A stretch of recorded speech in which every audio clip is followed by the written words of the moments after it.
Hello again, everyone. Welcome back to Overfilled the podcast. This is our third episode, and so we're excited to have you back again. Hopefully, you've watched our first two, and they intrigued you enough to join us again. I am joined, as always, by my best buds, Jamie Kuzner and Brooke Messer.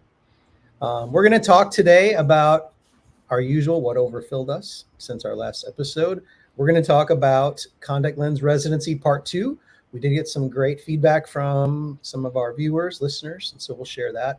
And then we'll wrap up this topic and give you a new call to duty at the end. So, Jamie, Brooke, what overfilled you since our last episode a couple weeks ago? We had to have a week off in between due to technical problems, but here we are. Yeah. I can take it first.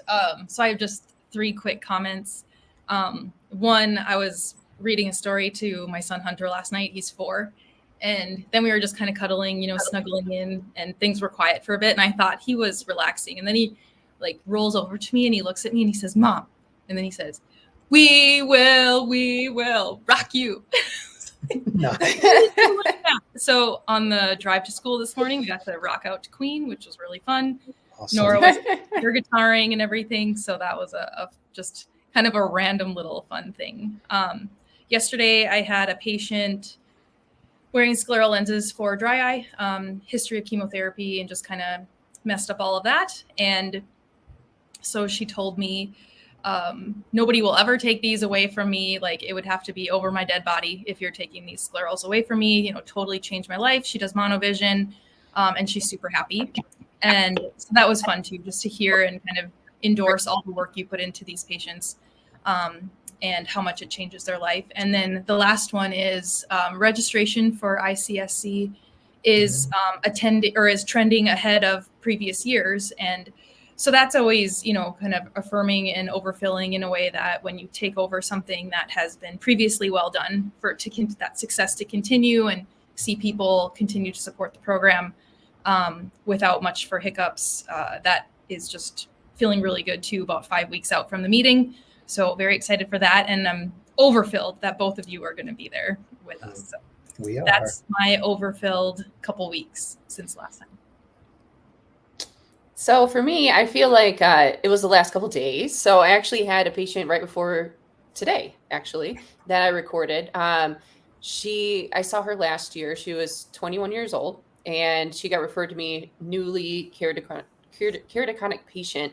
And we had tried sclerals many times, and she could not do insertion as much as she tried and tried and tried. So I fit her in gas prims last year. She came back this year and she had already done so much research. She had bought a stand on Amazon. She had watched videos. She bought all the supplies and she's like, I'm going to do it. And so 2 weeks ago, the lenses came in. She did insertion removal in like 15 minutes.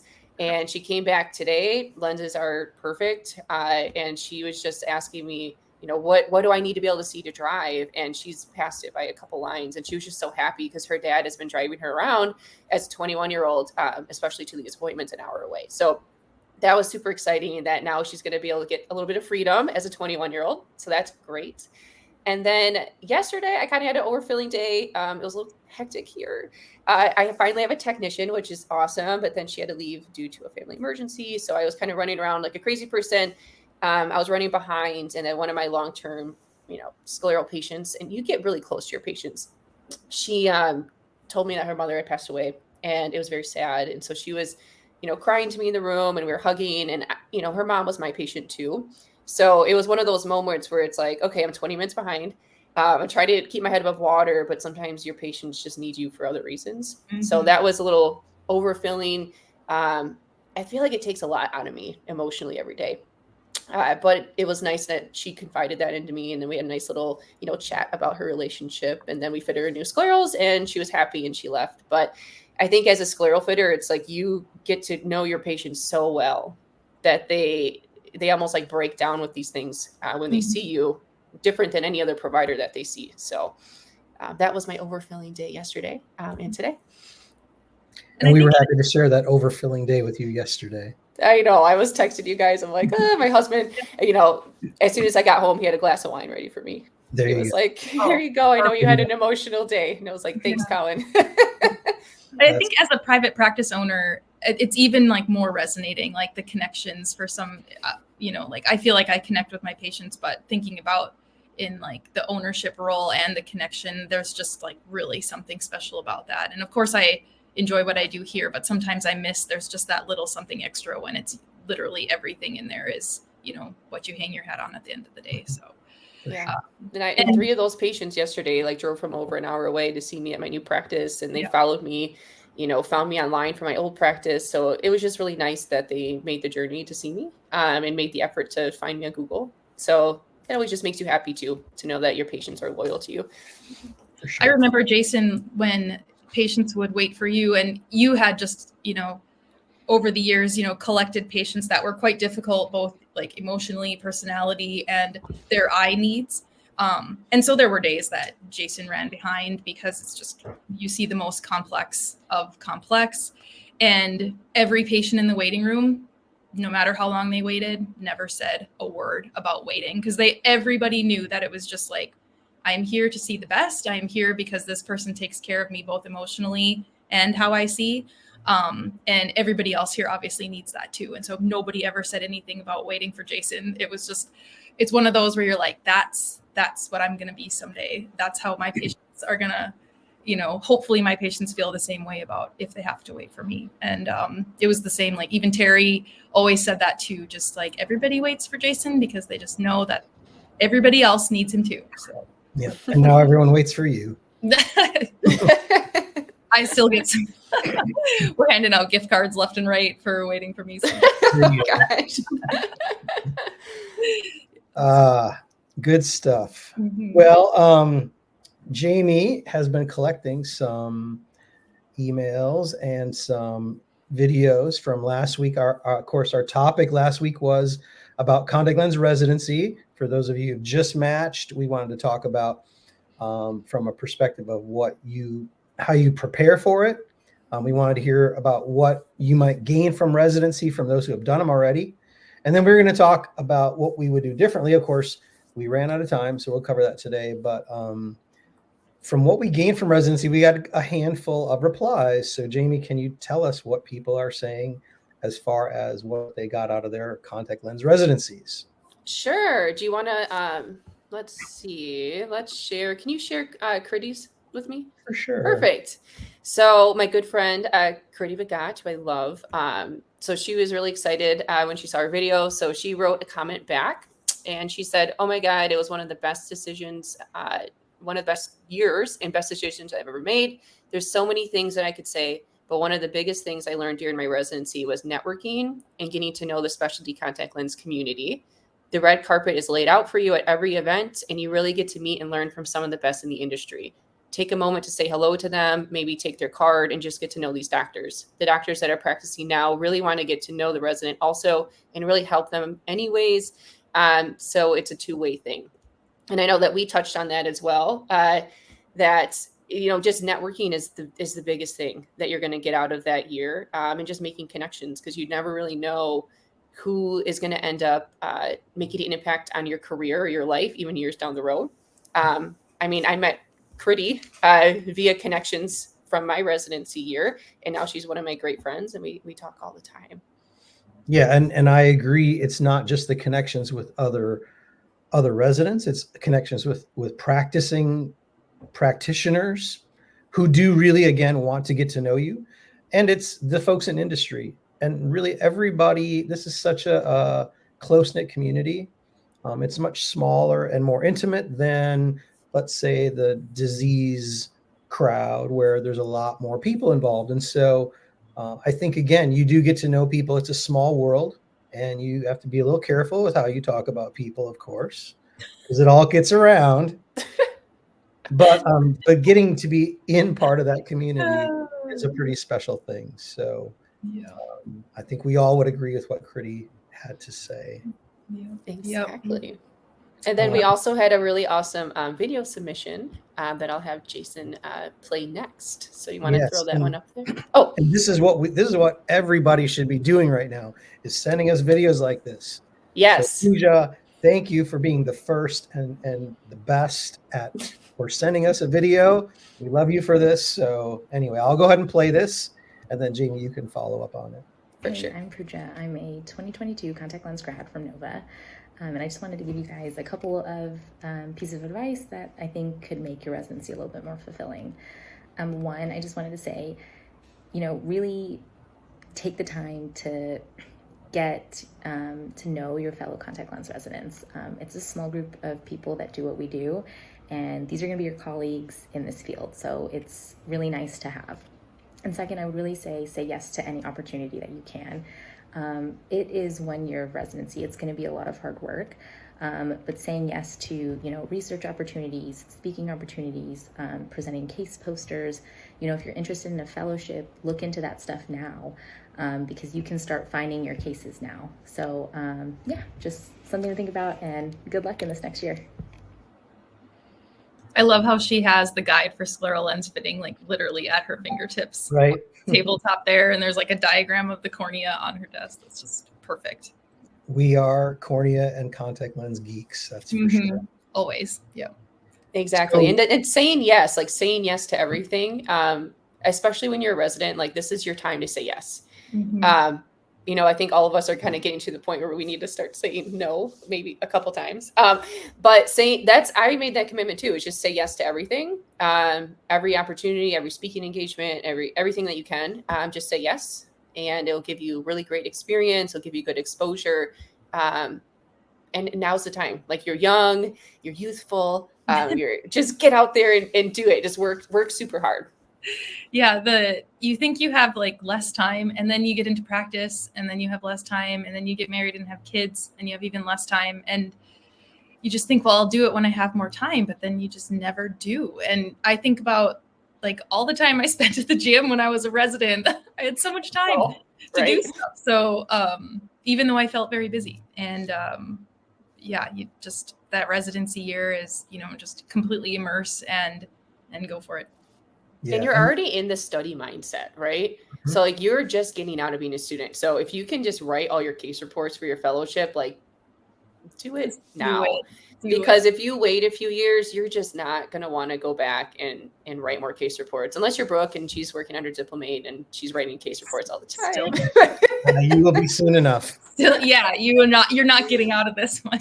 Right. So yeah, I think the other thing too is, like you guys have alluded to, you are going to get busier, presumably, as the years go by. Life and when you say yes a few times, and you do a good job with what people ask you to do, they ask you to do more.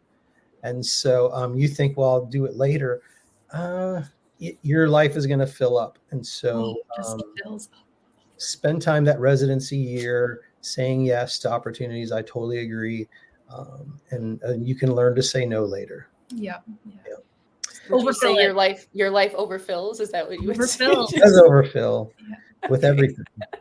So Brooke, you alluded to ICSC coming up, and last year at ICSC, we had a residence event, which was really cool. Yep. And at that residence event, Jamie alluded to a notebook that everybody got. And so we had a reply from someone that talked about their notebook. Jamie, do you want to talk a little bit about this? Sure. So I almost thought it was a little cheesy when I shared my story about my notebook, but whatever. So my story about the notebook, for those of you that don't know, is when I started at Indiana and I was working with Jason. It's a big commitment to go to a residency instead of going right into working. And so I didn't really call it $1 million notebook. I called it $100,000 notebook. But basically, I had a notebook that I got. Inflation. And right nowadays. There you go. And I just said, I sat in Jason's office and I said, I'm here to learn as much as I can. And I hope that I'm going to fill this notebook with $100,000 worth of knowledge, right? Because in my mind, that was kind of the pay cut or whatever you're taking by doing a residency instead of going to work in the field. And by the end of the year, I had so much knowledge in that notebook that I really felt like, wow, I got so much knowledge, right? So at the residency event, we gave them all notebooks at the beginning. And we said, yep, there's your purple one. Like, just write everything you can in there. Write cool cases, write things that you learn, ask your preceptors things, like just anything you can learn, just write in there. And that's going to be, your notebook. And it was really cool. If you want to share the little screen share, I got a message from someone. And this actually overfilled me that day. Like I almost started crying. And it just said, "Hey, Jamie, I wanted to say one of the biggest things that stuck with me during ICSC last year, which was in July, was keeping and building a $1 million journal. I added onto it the same one throughout the year. Excited to see everything come full circle next month in San Diego. Thank you so much." And I thought that was really cool that, you could share a pearl like that. And some people actually did it. So I wonder how many residents actually did keep a notebook the whole year. I still have mine. I still refer to it. So I thought that was super cool. So that's another good piece of advice, is just get a $1 million notebook and start adding to it. And tracking cases is really important too, even if it's just like their chart number or, some identifier that would allow you to find them again. Because you may want to go back and write about them, whether it's just a case for a trade journal or a diplomate case report, whatever it is. Maybe they had really awesome scans and you wanted to use those for something else like teaching. That way you can reach back out to wherever you did your residency and get those things if you happen to not have it. And so I totally agree with like keeping track of those really cool cases that provided some great learning points. And I think it's really cool too that a resident would think highly enough of your idea, Jamie, that they would want to be like you. So ultimately, or even just tips. One thing that was in my notebook that I thought I would never use, Jason, is how to fit a piggyback. And I don't know if I ever told you that, but because I didn't learn that in school. And then one time we were just chatting and you're like, "Oh, like if the lens is doing this or doing that." And then I just took all these notes about fitting a piggyback.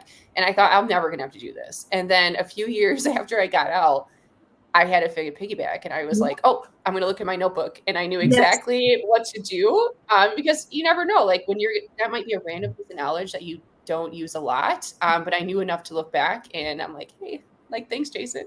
Like years later. That's a great example, because it's especially as somebody who deals with a lot of, I'm assuming it was like a keratoconus patient, but you just kind of see patients from all, especially where we're at right now. We still have patients wearing old school designs, new latest sclerals. So you kind of have to know it all. And we don't see a lot of piggybacks, but you still got to know what to do when it comes your way. So that's awesome. Yeah. And Brooke, you want to hold up that notebook again? Oh, sure. For those of you who do a residency in the next year, please come to ICSC and you will get your own purple notebook and you can write $1 million notebook on it and start your journey with your notebook. Yeah. This isn't quite my $1 million notebook. It's more like, "Hey, Mom, here's all the groceries you have to buy." And but my like running to-do list. But I love the $1 million notebook idea. And I kept something similar when I did my fourth quarter externship with Scott Hausworth, because he was a big dry eye guy at the time. And so every once in a while, it was just one of those little like pocket-sized notebooks. And I wrote down like all the little nuances that he had for managing dry eye. And some of it still, 15 years later holds true. And they're just good little reminders on like the value of, lissamine versus fluorescein and, good patients that are candidates for steroids versus Restasis versus whatever. And I wish I would have had a contact lens notebook, though. That's such a good one. So that kind of leads us into the next thing of, the question we couldn't answer last time is, what do you wish you would have done differently during your residency looking back now? So what would you have done differently besides keeping a contact lens notebook, Brooke? I think looking back, that's kind of when sclerals were sort of like resurging. And I know, Jason, you were working on them, a few years prior, but into like maybe the residency programs, I was like on the first or second year of when, those Jupiter fitting sets were getting into the schools and things like that. And once word got out that we were doing sclerals at the school, we had so many patients that wore scleral lenses. And, the first 3 months, Edrington was like really fit GP. So we honed in on that. And we actually used the CLEC corneal GP lens design where you got to specify all the curves. So I'm grateful for that knowledge and like learning how to build a corneal GP for a patient with keratoconus.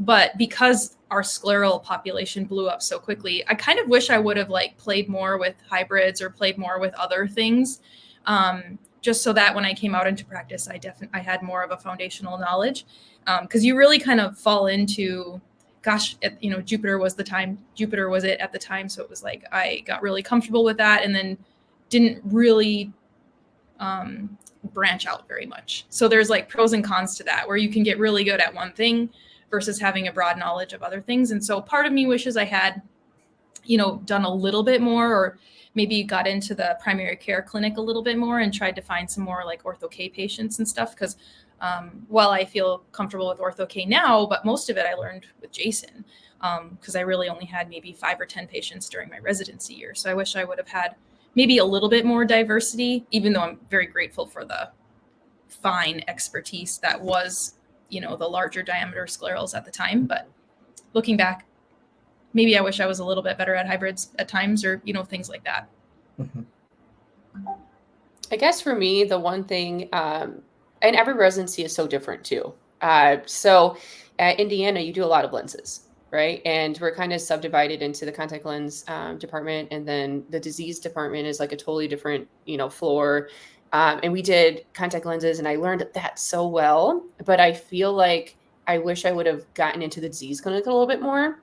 I knew I didn't want to work like at a corneal ophthalmology practice. So it wasn't a huge deal. But now that I'm on my own and I see something come in, I almost wish I had that, because now it's like I need to figure it out without someone next to me. So I think looking back, I wish I would have had even just like a half day a week or a day a week in the disease clinic with a disease, doctor overseeing it. Yeah, like that way. Yeah. I don't want to do that all the time, but I want to be able to know, when I see something in my private practice, when I'm by myself, I basically kind of had to learn it on my own. But it would have been nice to have that baseline knowledge, like some of the other residencies that are more disease heavy. So I guess just like diversifying yourself, because you never know what you're going to do like 5-10 years down the road. Right. Mm-hmm. Well, and I think that what you just said, everyone's going to have their things they wish they had done differently, or maybe they were getting more of. And I think the key thing is, don't be afraid during your residency year to talk to the faculty halfway through and say, hey, I love this, I love that, but do you think I could spend a half a day a week in disease clinic and just hang out with them? And, or like, we at Indiana, you have the opportunity to shadow like up at Price Vision in Indianapolis, and people do it, but they usually do it like twice and then that's it. Like, it's a long haul to go up there. It is. But maybe in retrospect, we should be pushing people to do that more. But the thing is, again, I think just don't be afraid to ask for different experiences. That sometimes as the people who run the residencies, and Brooke, you probably can speak to this too, is we assume, maybe incorrectly, that because you're not complaining or not saying anything, that you're getting out of it what you need. And we're like putting you in front of patients and you're busy, and we assume you're learning and you're happy. But if you need something else, you've got to speak up and let us know. So I think that's a good point too. For me, my residency was so long ago. I have to think back, remember what it was. There's 2 things I thought of. One is I did a residency before the days of the GPLI meeting, and before a lot of this. I mean, I didn't go to a meeting the whole year other than Academy. So I didn't get to meet any of my co-residents until actually after residency was over. And I met one. So I know one person who did a residency the year I did, and that's Renee Reeder, who we all know. She's the only other contact lens resident from my class that I know of to this day, because we just didn't have those opportunities. But I think if I had wanted to get to know who those people were, I probably could have, just through asking my residency coordinator, hey, do we ever interact with other schools' residents? But I didn't think about it. And so maybe I wish I had done that. The other thing too is I wish I had sat and picked the brain of my residency coordinator more. Just sit and listen to some stories. It doesn't even have to be specifically about contact lens fitting or anything, but like, Brooke, you'll probably remember when we had dinner with Bill Shelley that time, and we just sat and talked about the industry and the people in the industry. And, and you were like, at the time, you were right out of your residency. Like, oh, that was such a good meeting just to hear about the history of some of this stuff. And I would have loved to hear about that. And I think the residents that come through now should try to get more familiar with where we've been. Because we don't spend a lot of time talking in class in our contact lens courses about the history of contacts. We talk a little. There's like 3 slides in your first lecture of the course about contact lens history, and then you move right on into fitting. So we don't talk about that. And I think most of the preceptors out there have been doing this for a while, and they probably have a lot of interesting stories to share about how things have been. And I think that perspective is good. And so, spend as much time as you can sitting in the office of the docs you're going to work with for the next year and pick their brain. And it could be about, how do I fit a hybrid better? It could be about just, tell me an interesting story from 20 years ago about something, and who knows where that'll lead into, right? I think that was a favorite part of my residency, Jason. Oh, you were probably like, get out of my office. I was always in there like, what do you think about this concept? And what do you think about this new like technology? Or do you ever think about, do squirrels make the pressure go higher in the eye? And we would just like talk about random things, and I would just write it in my notebook. And that was where I learned the most stuff. And it wasn't even about a specific patient. You just learned interesting, conversations. So I totally agree with that. Oh, Edrington is a great storyteller. Wednesdays at noon, that was Wednesdays from noon to 1 every week. That was kind of our time together. And sometimes, like you said, Jason, sometimes he'd just talk about wine. Other times, he'd tell stories about others. And I remember him mentioning that one that stuck with me, because at the time I didn't get it, but now I do, where he was like, gosh, like we should really just start fitting soft lenses based on sagittal depth. And I was like, what? I don't get this. And now it's like, of course, like all contacts should really be, fit with sagittal depth now. And like, now that we know about elevation data compared to corneal curvature. And so yeah, just like those were super special times during the week, and just, especially having that relationship with your mentor, being able to connect with them and feel more comfortable to approach them when you do have trouble, is a good one. And Jason, I have always screenshotted that time with Bill Shelley. That is that dinner, screenshotted on my Facebook thing, because it pops up every year. And that's just an excellent memory of, sort of the launch of my career. And for those of you who don't know who Bill Shelley is, you need to ask somebody who Bill Shelley there is. You go.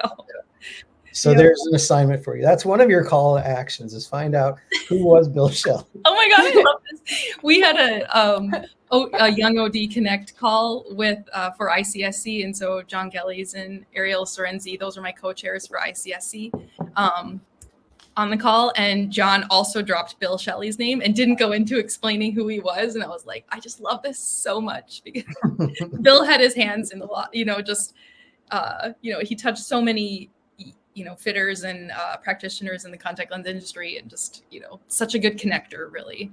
Right. Well, and with that call to action, who's the first person who can send us an email or a video explaining who Bill Shelley is? I love it so much.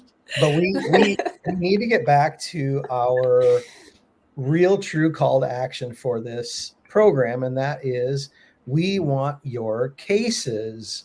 We want to know, so Brooke and Jamie and I have been talking the last couple of days about this weird ortho K case. And we're just trying to figure it out. And so, I have cases all the time where I look at it and go, I'm not exactly sure what's up with this. And so getting more opinions, whether that's, shooting stuff on Facebook or whatever, on some of the scleral pages, whatever. But really what we want is, we would love you to take your pictures of your interesting cases, whether it's interesting because it's really cool, or interesting because it's really difficult, or interesting because you just haven't had anything like it, and you're not sure what to do with it. and take pictures or take video and record yourself giving us some history, and let's talk about it. Let's talk about it on air. Let's share it with other people. And so that is your call to action. Send us your puzzling cases, and you know where to send them, right? Mhm. You Yep. send them to Overfilled the podcast, all one word, at gmail.com. Or Jamie. Overfilled _ the podcast on Instagram. So you can just send it as a DM and I can just download it like we did earlier today. Mm-hmm. Or Overfilled the podcast on Facebook. Yes. And so you should be like following the program on both Facebook and Instagram and on Spotify. Our podcasts are now on Spotify, Overfill the podcast. Please look for them there as well. And yeah. And YouTube as well. And YouTube as well. Correct. Thank you for that. Please subscribe on YouTube to Overfill the podcast. Give us some 5-star ratings, right? Help us get some sponsors, whatever. Oh, wait. Bill. This is going to be. But most of all, register and attend ICSC. It's going to be a good time. It will be. And if you are a current resident, or even did one last year and you want to try to weasel your way into the one. Oh, for sure. If you're a previous resident, recent previous, get in on that residency. We are going to have an awesome time the day before ICSC. Again, we've got a residence event, and the 3 of us will be there with a few other people. And it'll just be a good time of talking contact lens fitting and sharing cases and trivia and prizes and free food. Yep. And maybe free drink. I didn't say that, but maybe. Jason is our keynote speaker this year, and Jamie is on the main stage the entire meeting. So it's going to be just a blast. And if you are a recent previous resident, I'd say within the last couple of years, and the residence event is sponsored by B&L. So it will be teaching more about the Zen lens, advanced techniques with the Zen lens, like bioelevation and the echo design.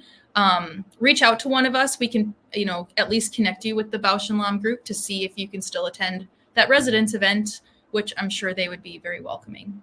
Can't speak for them, I guess, completely, but we would do all we can to get you into that meeting if you have interest in learning more about the Zen lens. So that is your reward for watching today's episode. The little Easter egg at the end is you get to go to the event because you watched this, and now you know that you can go to this event. Yeah. So awesome to see you guys again this week. You too. Yeah. We'll shoot for a meeting again in a week. Yep. All right. With more we'll see y'all. Close us. All right. Have a good one, everyone. Bye, everyone. Have a great week.